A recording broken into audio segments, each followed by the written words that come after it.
Craving something irresistibly sweet that you can really sink your teeth into? Today we're diving into the magic of Biscoff Cookies, buttery biscuits packed with caramelized flavor and transforming them with yummy white chocolate. This recipe, inspired by the Bake with Brookie Cookbook, is a dessert lover's dream. So stick around and let's bake something unforgettable.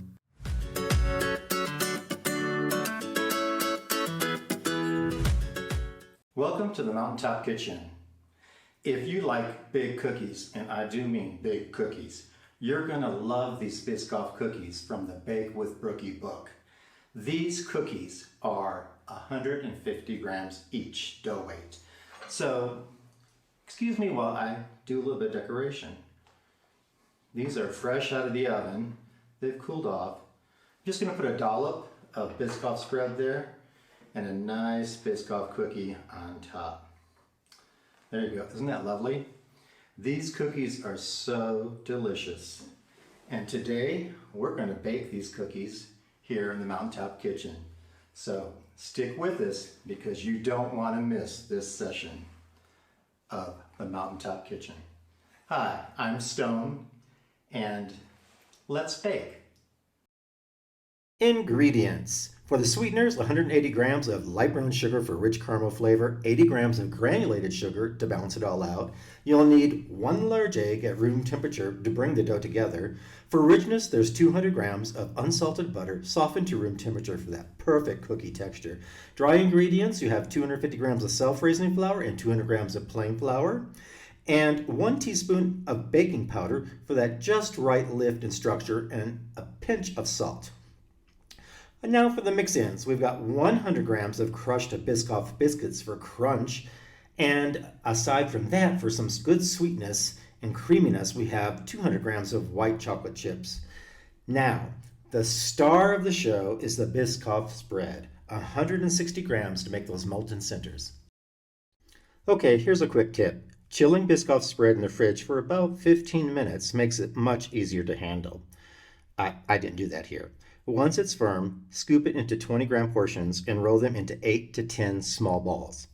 Biscoff spread is such a favorite, and for good reason. It's made from caramelized biscuits with a sweet, rich flavor and hints of cinnamon, spices, and everything so irresistible. Once the balls are shaped, place them on a silicone mat or parchment-lined tray and return them to the fridge. Keeping them chilled will help them hold their shape when we wrap them in cookie dough later. And that's it. Our Biscoff centers are just about ready to go. Let's go stick these in the fridge. Okay, let's add that butter. If you want a nice buttery texture and taste to your cookies, you're going to have some nice butter. So let's beat this butter on about a medium speed. And let's beat it for about 3 to 4 minutes, maybe up to 5 minutes at most, until it's nice and white and fluffy. So let's just keep beating it. And here in a second or so, we're going to stop and scrape the bowl down. You always want to scrape down because you might have some butter hanging out at the bottom that's not getting beaten very well or hanging out on the sides of the bowl. So we'll just scrape, scrape, and scrape and get that butter moving around so that we can get all of the butter beat really nice and evenly. Get it nice and white and fluffy. Okay, now it's time to add in the sugars. So we're going to put the brown sugar in first, get our spatula and get it into that bowl. And you only have like a 1/2 inch clearance there, so it's kind of difficult to get everything in, but you'll work it out. If you're using a stand mixer, you can also use a electric hand mixer if that's all you have. And let's get the white sugar in there as well. And as soon as we get that in, we'll go ahead and mix this on a medium speed for about 5 minutes. You want to make sure that the sugars and the butter are emulsified and that they're joined together. You don't want them to separate later on in the process. So we'll just keep on mixing and mixing and mixing. And just like with the butter, we're going to have to scrape the bowl down. So scrape around the edges, get down on the bottom. You don't know if there's any sugar or butter hanging out on the bottom. We want to get all that up in there and get it mixed in really well. So we'll just keep scraping and get it all up. And we'll run the mixer just a little bit longer just to get that nicely incorporated and emulsified. Okay, it's time to add our egg in, but let's go ahead and give one more scrape of the bowl. You really want to scrape down your bowl before every new addition, so that's a good practice. That's a best practice. So we're scraping the bowl down and getting all that luscious batter off. We don't want to lose any of it. And we'll get the mixer going again on kind of a slow speed because we don't want the egg flying out of the bowl right from the start. So add our egg in and keep mixing until it's well incorporated into the emerging batter. So just keep mixing and mixing and mixing just for a few minutes until it's incorporated. Okay, let's whisk all of our dry ingredients, our flours, our baking powder, and our salt. We pre-sifted the flour so it's nice and declumped. So just whisk, whisk, whisk. And we want to get the flour into the bowl fairly quickly because we don't want to overmix or overdevelop the gluten and have tough cookies. So I'm trying to get this in quickly, and just as soon as the flour is incorporated, we're going to turn this mixer off. So dump in the last little bit of flour, and as soon as it looks like it's in there, off. Okay, now we're going to put in our tasty mix-ins. It's okay if you still see a little bit of flour floating around in there because we're still going to do a little bit of mixing. So we're going to put our white chocolate in there, mix it in, and try to get it incorporated. The dough is a little bit stiff right now, but just work it in. And after you get that in, dump in your crushed Biscoff biscuits. Those are so good, that caramel flavor. Oh, God, I think I ate 2 or 3 off camera. So, sorry, I had to admit that. And go ahead and mix those in. The dough is, like I said, kind of stiff, so you might want to just, give up on the spatula, as I think I did here, and just dig in with your hands and get that nice and mixed up.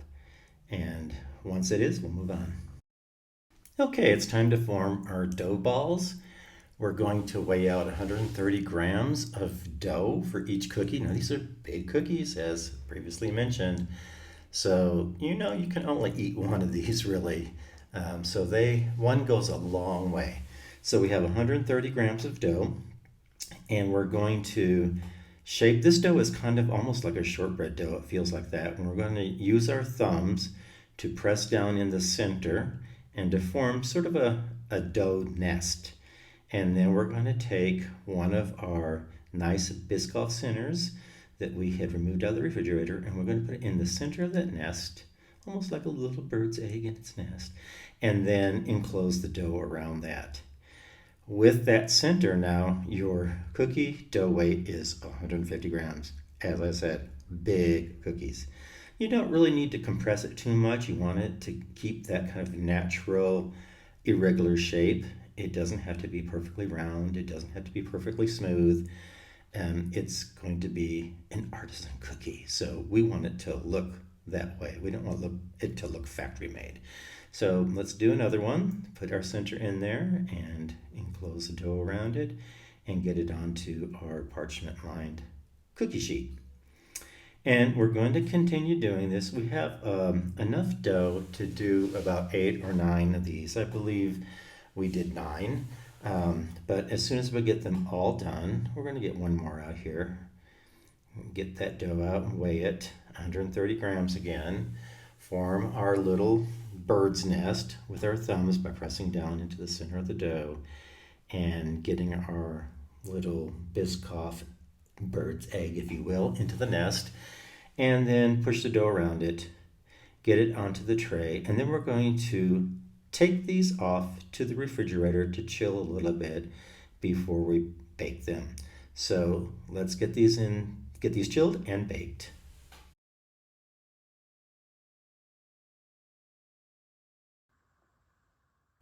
So we bake these at 365 degrees for about 16 to 18 minutes in a conventional oven. Don't they look just tasty? Oh my God. These are so good. No words needed. So, how about it? Let's get baking.